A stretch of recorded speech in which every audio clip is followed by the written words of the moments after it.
Evangelho de Marcos, capítulo 10. Então Jesus deixou Cafarnaum e foi para a região da Judéia, a leste do Rio Jordão. Mais uma vez, multidões se juntaram ao seu redor e, como de costume, ele as ensinava. Alguns fariseus vieram e tentaram apanhar Jesus numa armadilha com a seguinte pergunta: deve-se permitir que um homem se divorcie de sua mulher? Jesus respondeu: o que Moisés disse na lei a respeito do divórcio? Ele o permitiu. Responderam os fariseus: disse que um homem poderia dar à esposa um certificado de divórcio e mandá-la embora. Jesus, porém, disse: Moisés escreveu esse mandamento porque vocês têm o coração duro. Mas Deus os fez homem e mulher desde o princípio da criação. Por isso o homem deixa pai e mãe e se une à sua mulher, e os dois se tornam um só.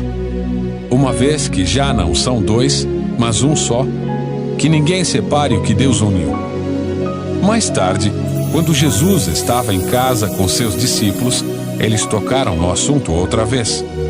Jesus respondeu: quem se divorcia de sua esposa e se casa com outra mulher comete adultério contra ela. E se a mulher se divorcia do marido e se casa com outro homem, comete adultério. Certo dia, trouxeram crianças para que Jesus pusesse as mãos sobre elas, mas os discípulos repreendiam aqueles que as traziam. Ao ver isso, Jesus ficou indignado com os discípulos e disse: deixem que as crianças venham a mim, não as impeçam, pois o reino de Deus pertence aos que são como elas. Eu lhes digo a verdade: quem não receber o reino de Deus como uma criança, de modo algum entrará nele. Então, tomou as crianças nos braços, pôs as mãos sobre a cabeça delas e as abençoou. Quando Jesus saía para Jerusalém, um homem veio correndo em sua direção, ajoelhou-se diante dele e perguntou: bom mestre, que devo fazer para herdar a vida eterna? Por que você me chama de bom? Perguntou Jesus. Apenas Deus é verdadeiramente bom. Você conhece os mandamentos: não mate, não cometa adultério, não roube, não dê falso testemunho, não engane ninguém.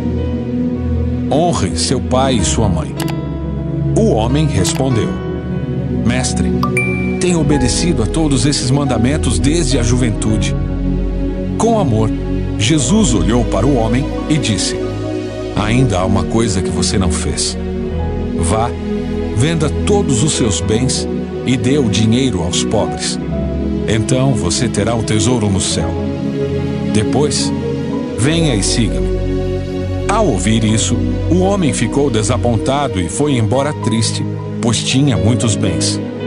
Jesus olhou ao redor e disse a seus discípulos: como é difícil os ricos entrarem no reino de Deus. Os discípulos se admiraram de suas palavras, mas Jesus disse outra vez: filhos, entrar no reino de Deus é muito difícil. É mais fácil um camelo passar pelo buraco de uma agulha que um rico entrar no reino de Deus. Perplexos, os discípulos perguntaram: então quem pode ser salvo?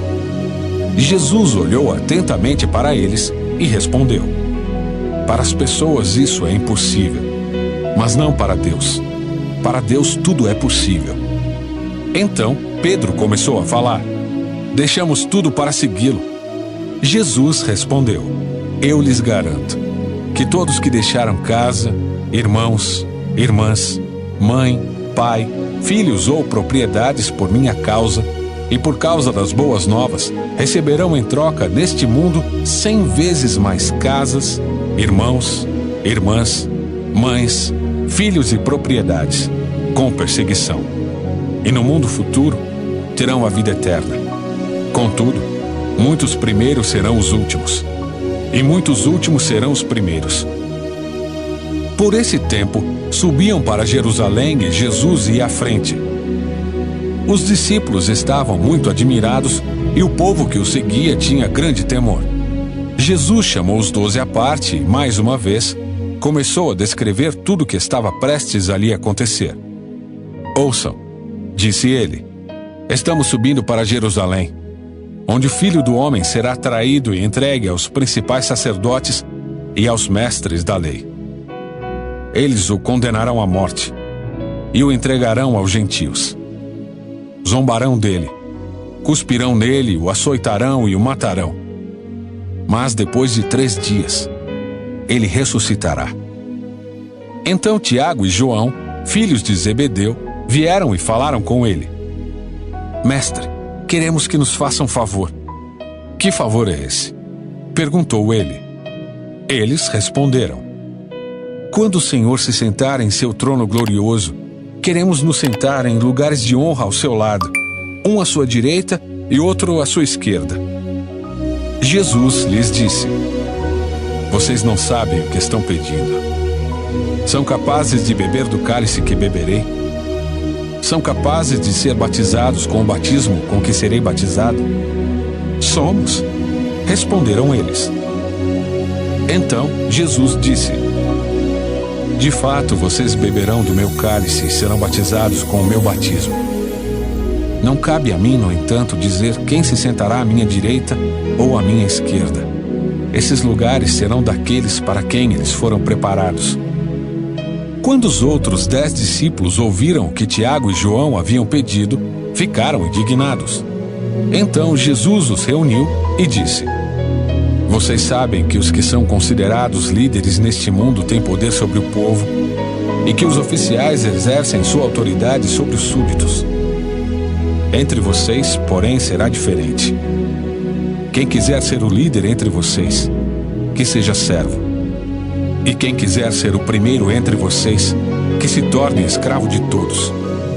Pois nem mesmo o Filho do Homem veio para ser servido, mas para servir, e dar sua vida em resgate por muitos. Então chegaram a Jericó. Quando Jesus e seus discípulos saíam da cidade, uma grande multidão o seguiu.